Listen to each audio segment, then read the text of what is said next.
care about serving and making a positive impact on your community, your state, and your country, you will therefore then care about telling the truth.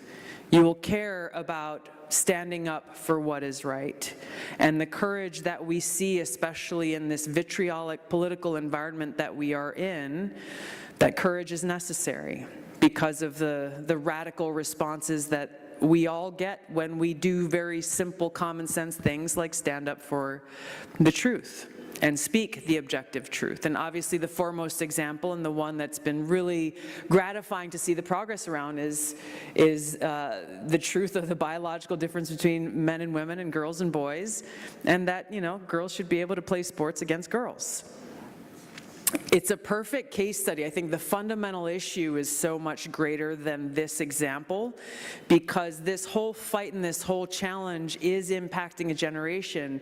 But when you look at what's really at stake is the existence and acceptance that there is such a thing as objective truth is really the issue.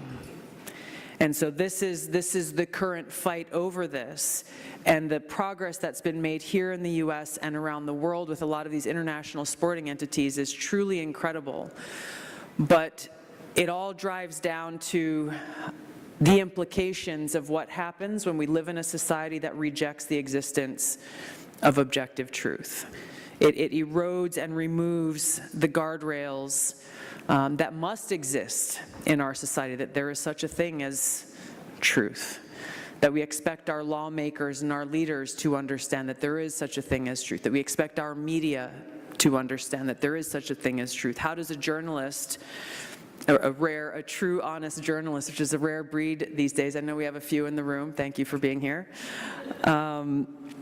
how does a journalist report on the truth if they, the journalist or their outlet, reject the existence of truth? You can apply this almost universally across the board, but all of this comes back to courage. When we care about each other, when we care about our country, when we care about the consequences of the decisions being made by policymakers, when we care about our Constitution, our fundamental freedoms, the bedrock of this republic that we are citizens of, that is the qualification that we need to step up and lead and to make that difference.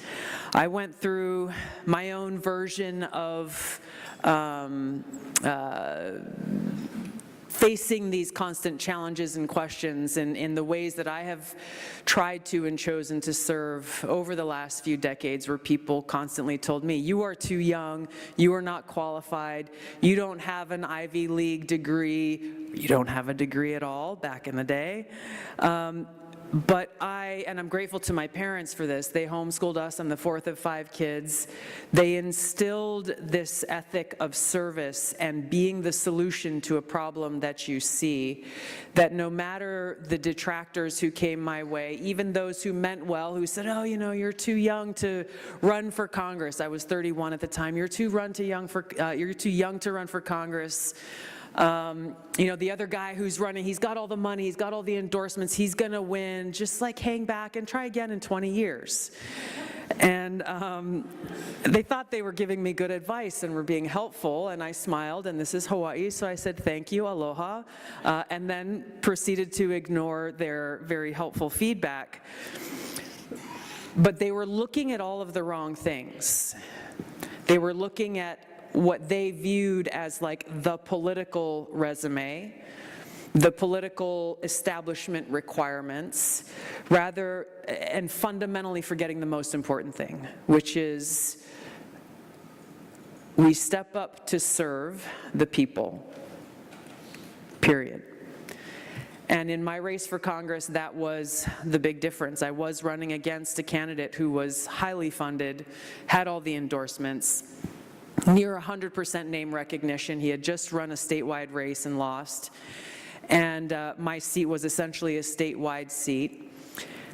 he thought he was going to win. The final debate night that we had, I remember we were in the two different green rooms right next to each other about to walk out in the debate. I'd known him forever. It's Hawaii, we know everybody. And as he walked out 2 minutes before me, he was singing a song. He's a former basketball player, probably like 6'8". And he looked back over his shoulder at me as I was about to walk out and singing the Black Eyed Peas song. And he looked at me and he's like, "Tonight's gonna be a good night."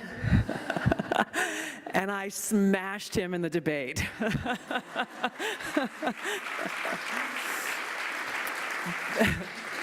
Because he took it for granted. He took the people for granted. He took me for granted. And so he didn't prepare. I am a prepper. I did the work, and I came with the goods, and I was running on a very clear platform based on substance and how I could best serve my community. So fast forward, I had like 3% name recognition when we started this race. 5 months before the election, I had, I think, 20% in the polls. He had 60%. And there was a couple other candidates who kind of had broke out the rest of the margins. He was already interviewing staff that he planned to hire for his office in Congress at that point in time. And then I ended up winning the race and beating him by a 22% margin.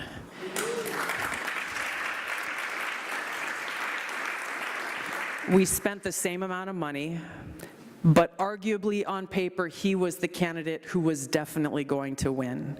As he was interviewing his future staff, I was going island by island, holding town halls, knocking on doors, standing outside the supermarket, introducing myself to people and saying, "I'm interviewing for a job to work for you. How can I serve you? What do you care most about? Here's what I care about, and here's what I stand for." And I point to this story often as I'm talking to folks who are thinking about running for Congress, who are thinking about themselves, like, how can I get involved? I don't even know where to start, and usually always going back to, well, I don't have the resume that's required. I don't have the money. I can't self-fund.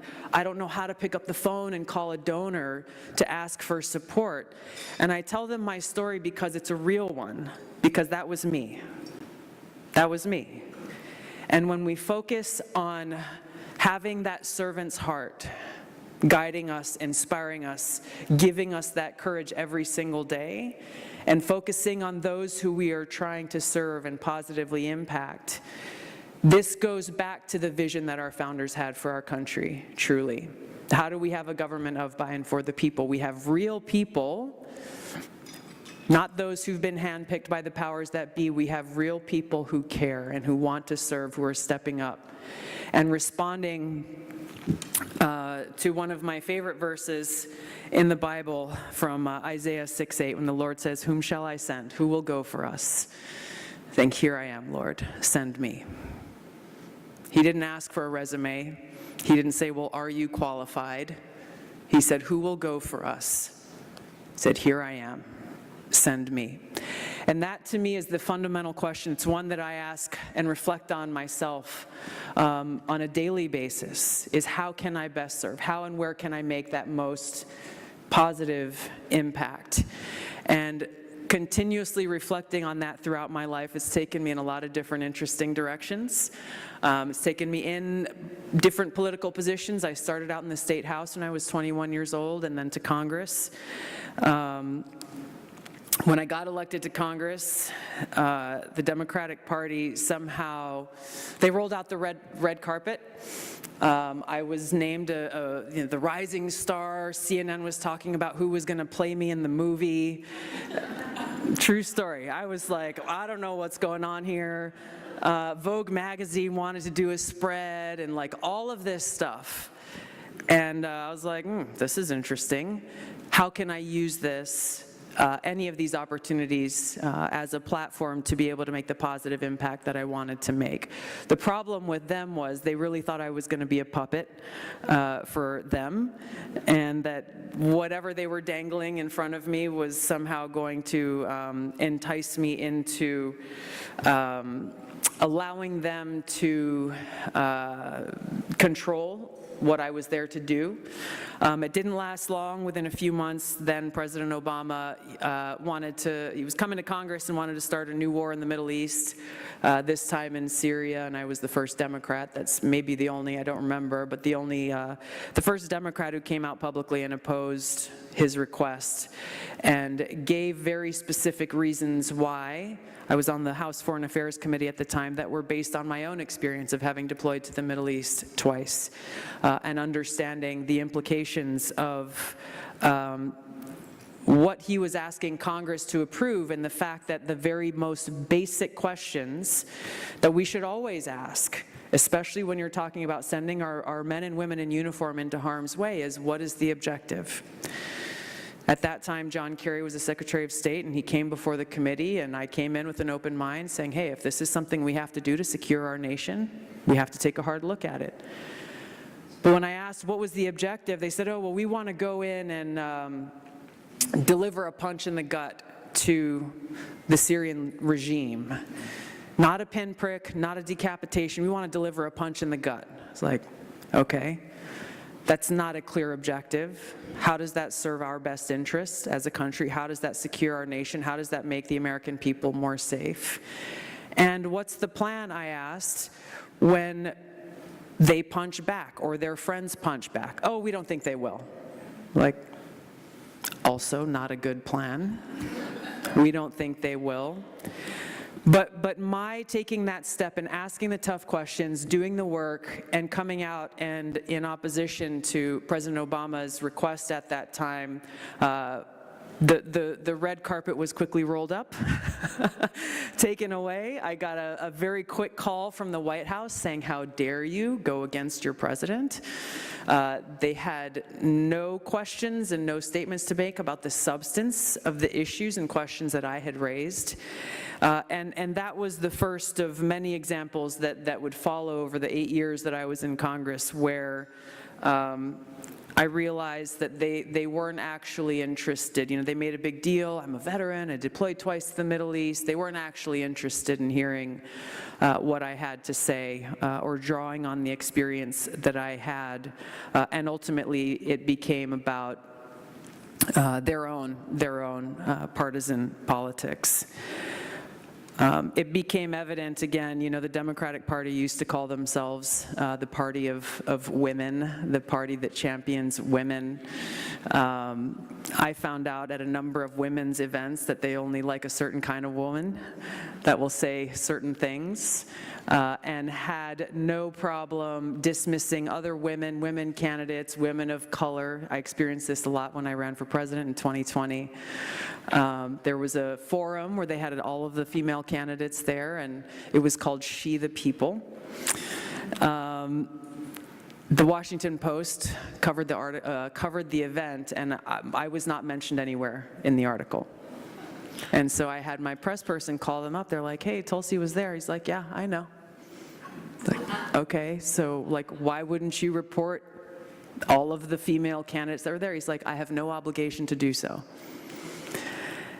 One of many examples I could tell you about the bias of you know, the so-called mainstream media, but all of it again pointing back to my initial message that when we have people who care more about power than they do about the people, then everything starts to fall apart.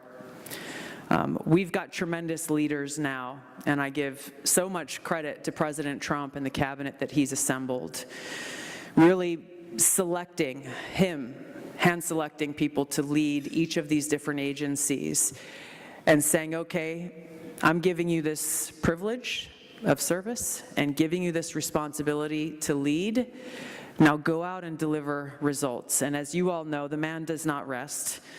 He is sprinting every single day, and he expects those results to be delivered, but he empowers the leaders on his team to actually go out and do the work. And when we look at the high tempo across the board, whether you're talking about Kelly Loeffler, who's featured this week, it's like Small Business Week, but what a lot of people don't see is the tremendous work she's doing behind the scenes. You have Sean Duffy, who's going out and really doing a long overdue revamp of the Department of Transportation, which, by the way, little side story there, he shared with me in his first conversations with his predecessor,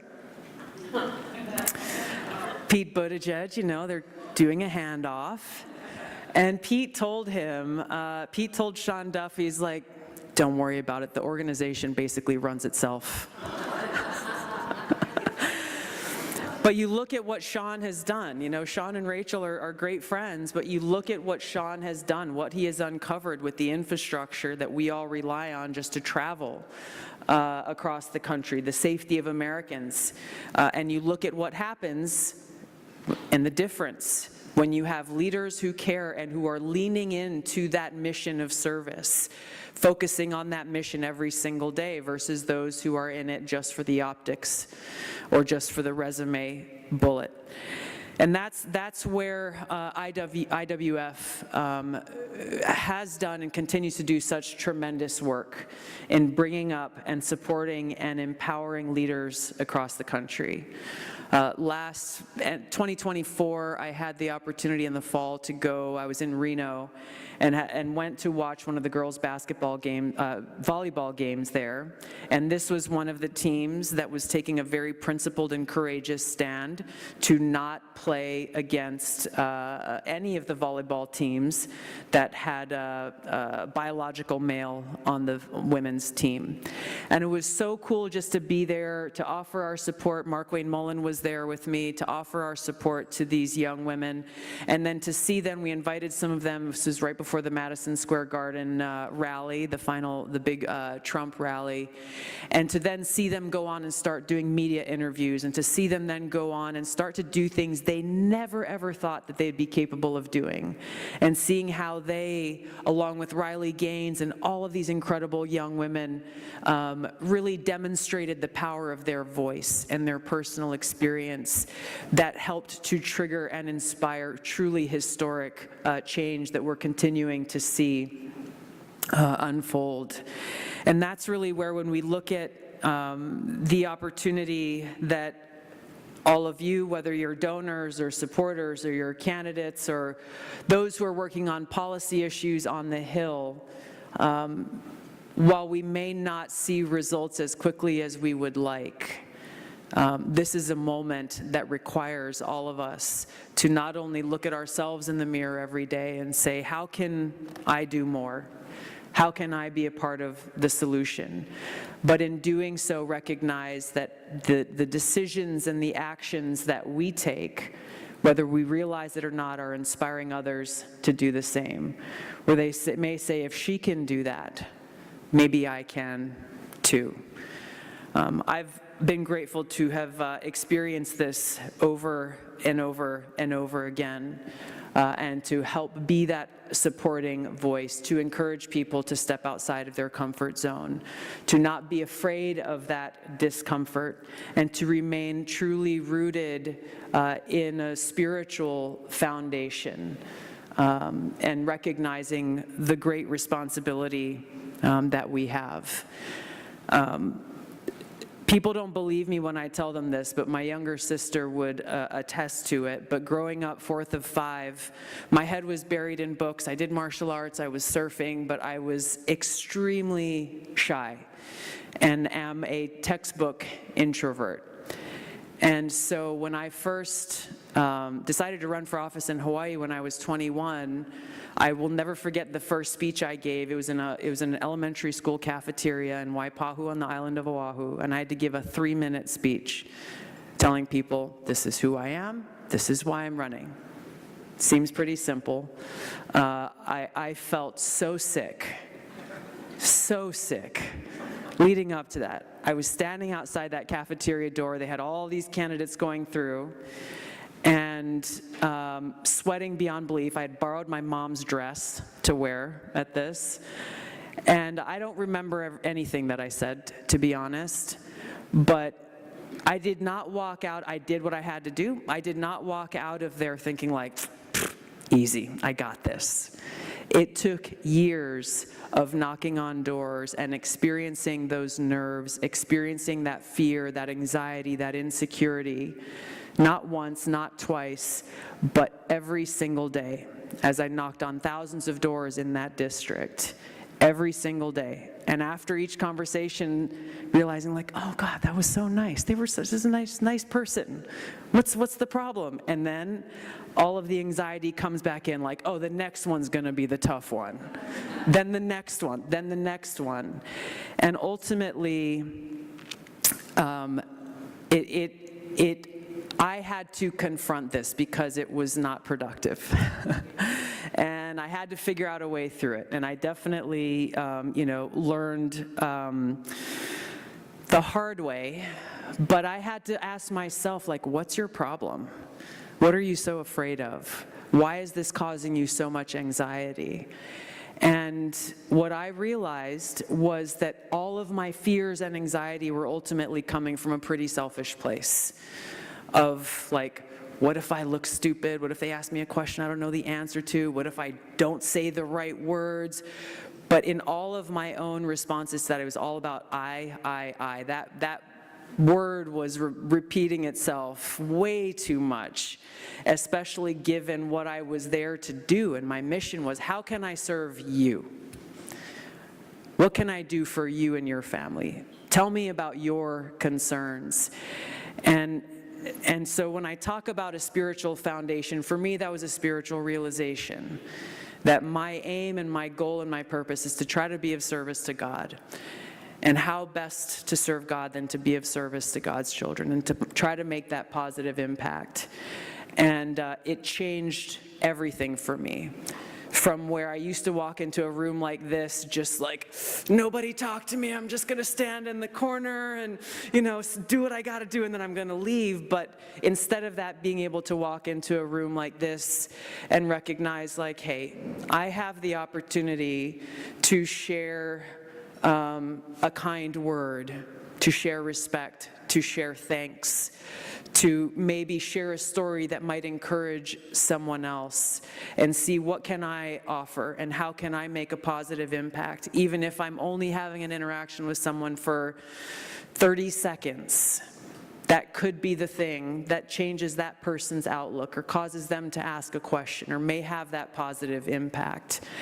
And that to me is really collectively, yes, what IWF is about and has been making a positive impact for so long in this country. Yes, for women and girls, but we can't talk about women and girls without talking about our husbands and our fathers and our brothers and our society as a whole.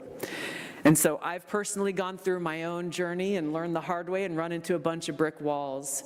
But I'm grateful for IWF because I didn't have a group of supporters and mentors and those who were out doing the tough work and having the tough conversations on the TV when I was learning and figuring out how can I best serve. So all of that is really just to say I'm grateful to be here and really grateful for the work that IWF does and the support that they are getting from all of you, however you are contributing to this cause. We face some of the greatest challenges right now to the fundamental fabric of our country, and it is up to every single one of us as citizens of this great country to be the one that steps up and says, here I am, send me. And every day asking, okay, I'm doing things I didn't thought I would